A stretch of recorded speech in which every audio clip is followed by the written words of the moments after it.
Hallo, heute will ich mal über die gesunden Öle, Fette, Phospholipide reden. Dazu habe ich im Laufe der Jahre dieses Protokoll, ich nenne es The New You, gesunde Öle, Fette und Phospholipide Protokoll entwickelt.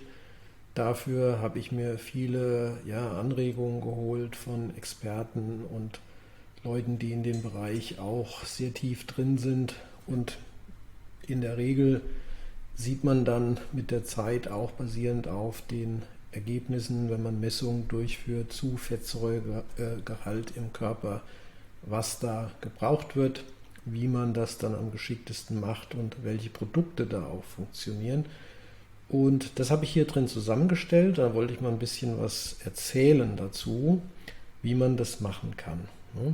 Gehen wir mal da rein. Da haben wir am Anfang es geht los mit Omega-3.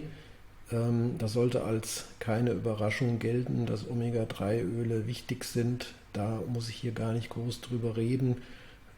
Da habe ich andere Artikel geschrieben dazu mit Studien, wie viel Omega-3 gebraucht werden, warum das wichtig ist und was das alles für Vorteile hat. Hier sind wir bereits in der Ausführung, wie kriegt man das hin. Und da habe ich zwei Öle hier. Das eine von Norsan. Da gibt es zwei verschiedene. Das eine ist das Arktis, das andere Total. Total hat einen höheren EPA-Anteil, das andere einen höheren DHA-Anteil. Daher habe ich die zwei hier abgewechselt. Das eine zum Mittagessen, das andere zum Abendessen. Und das funktioniert ganz gut mit einem Esslöffel. Das muss man natürlich probieren, diese Dosierung. Da kommt es aufs Körpergewicht drauf an. Wenn man weniger wiegt, jetzt zum Beispiel, das ist für 80 Kilo ausgelegt, dann vielleicht ein bisschen weniger, wenn man mehr wiegt, ein bisschen mehr. Aber unterm Strich muss man in ein paar Monaten, wenn man das gemacht hat, mal eine Messung durchführen, um zu sehen, wo man da steht, und dann die Dosierung anpassen. Da gibt es als Alternative die Zincino-Öle, vielleicht hat der eine oder andere auch schon davon gehört. Die sind halt sehr lecker, die schmecken halt besser. Es gibt einige Leute, die haben Probleme mit Fischölen generell. Also ich habe selbst kein Problem damit, mit den Norsanölen. Die haben auch einen angenehmen Zitronengeschmack. Aber ja, Geschmack ist halt so ein Thema. Cincino ist man auf der sicheren Seite, wenn es um Geschmack geht. Die sind wirklich sehr lecker. Die kosten aber auch mehr, sind qualitativ, ich würde mal sagen, noch vielleicht etwas hochwertiger, weil halt ein höherer Polyphenolgehalt drin ist. Das muss man dann einfach sich überlegen. Man kann halt das eine hier mit dem anderen ersetzen. Wichtig dazu ist dann das Bio-Leinöl. Das sollte jeden Tag dazukommen. Ein Esslöffel, da gibt es verschiedene. Es gibt auch die Leinöl in Kapselform. Hier ist es wichtig, dass man das halt schaut, dass das nicht, das wird sehr schnell ranzig, wenn man da nicht aufpasst. Also kleine Flaschen kaufen davon, 100 Milliliter vielleicht, am besten im Kühlschrank lagern. Generell alle Öle hier, die hier stehen, außer das Olivenöl, im Kühlschrank lagern. Da ist man auch dann auf der sicheren Seite und schnell aufbrauchen. In der Regel nach 3-4 Wochen sollte das weg sein. Sonst hat man die Gefahr, dass das oxidiert, ranzig wird, und das wollen wir ja nicht, dass sich das dann in die Zellmembranen einbaut, diese oxidierten Sachen. Leinöl, wie gesagt, auch wichtig für Zellmembranen. Klar hat das ein bisschen Omega-3 vielleicht drin, das interessiert uns aber hier nicht. Hier geht es uns einfach nur darum, nochmal eine andere Ölform in die Zellmembran zu bekommen, und das machen wir damit. Das Olivenöl, das ist ein ganz wichtiger Pfeiler hier in diesem Protokoll.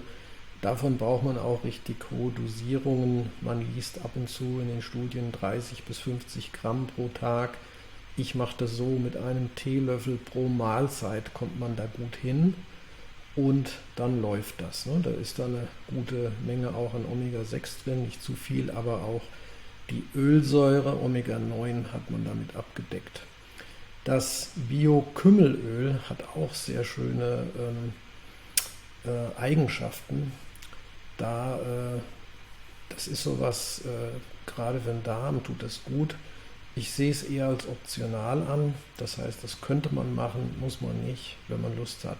Genauso gut diesen halben Teelöffel Macadamiaöl, das ist eine Omega-7-Quelle, kann man tun, muss man nicht.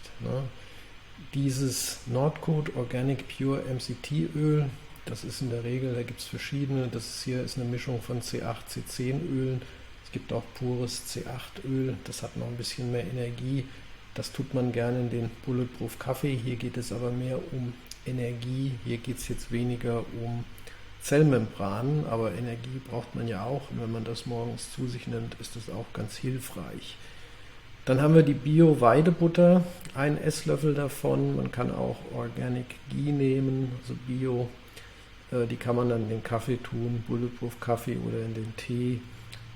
Dann da drin sind halt die gesättigten Fettsäuren, die sind halt fester und die helfen, dass die Zellen dann auch eine gewisse Stabilität bekommen. Es ist also nicht so, wie uns, wenn man öfters im Internet liest, gesättigte Fettsäuren da immer verteufelt werden. Man braucht die auch, sonst werden die Zellen zu schwabbelig und haben zu wenig Stabilität und deshalb ordentlich Butter reinhauen, das hilft hier. Kurkuminbooster, Glutathionbooster, hier geht es um Phospholipide, ganz wichtig, da rege ich an, so im Durchschnitt 4 Gramm Phospholipide im Tag zu sich zu nehmen. Das kriegt man mit dieser Kombination von Omega-BL und den anderen zwei hier hin, Lipoglutathion-Booster, Kurkumin-Booster. Wenn man diese Dosierung macht, kommt man dann in der Regel so auf 3 bis 4 Gramm. Das sollte passen. Und so kann man dann diese Phospholipide, die wesentlicher Bestandteil der Zellmembran sind, in der Regel 50-60% Anteil von Phospholipiden innerhalb der Fettsäuren. Das bedeutet, davon essen wir zu wenig, da brauchen wir mehr. Und dann wird das Ganze hierdurch abgerundet. Also es ist im Prinzip nicht so schwer, weil es sieht erstmal viel aus. Ich habe diese ganzen Sachen dann zusammengesammelt bei mir, die stehen im Kühlschrank in der Kiste drin, dann ziehe ich die zum Essen raus, dann kommen die rein und dann läuft das Ganze. Dann hat man also nochmal zusammengefasst die Omega-3s, das Leinöl, das Olivenöl und die Butter sowie die ganzen Phospholipide. Und natürlich kann man sich da seine eigenen Produkte zusammensuchen, wenn man bessere findet, das ist überhaupt kein Thema. Das sind jetzt die für mich gut funktionieren. Die nutze ich seit Jahren, da weiß man, wo man dran ist. Und natürlich, wenn ich irgendwas Besseres finde, dann würde ich das auch austauschen oder irgendwas Wirksameres. Das ist kein Thema. Wichtig ist halt nur, dass unterm Strich dann die Bestandteile zusammenpassen, dass man genügend Omega-3s hat, genügend Omega-6, 7, 9 und genügend Phospholipide. Das Ganze rege ich an, mal für 2-3 Monate zu machen. Danach sollte man einen Test durchführen lassen, das steht in dem Blogartikel auch drin. Da gibt es verschiedene Fettsäuretests, einen von Norsan, auch einen von Cincino, beziehungsweise jedes Labor mittlerweile bietet so ein Fettsäureprofil an. Da kann man sehen, wie dann die eigenen Werte liegen, sind sie zu hoch, zu niedrig und kann dann Anpassungen machen. Und ohne Messung geht hier auch wiederum nichts.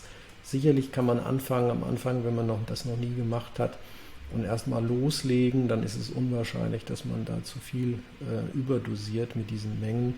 Aber wenn man das mal ein paar Monate gemacht hat, empfiehlt sich halt, das dann auch wirklich zu messen, um zu sehen, wo man steht, und man will auch hier nicht über das Ziel hinausschießen, man will letztendlich schön genau reinkommen in einen guten oberen Referenzbereich und dann passt das alles. Das dazu, bei Fragen gerne hier als Kommentar hinterlassen und dann beantworte ich das, und dieses Protokoll wird sich dementsprechend weiterentwickeln mit der Zeit und das werde ich hier dann posten.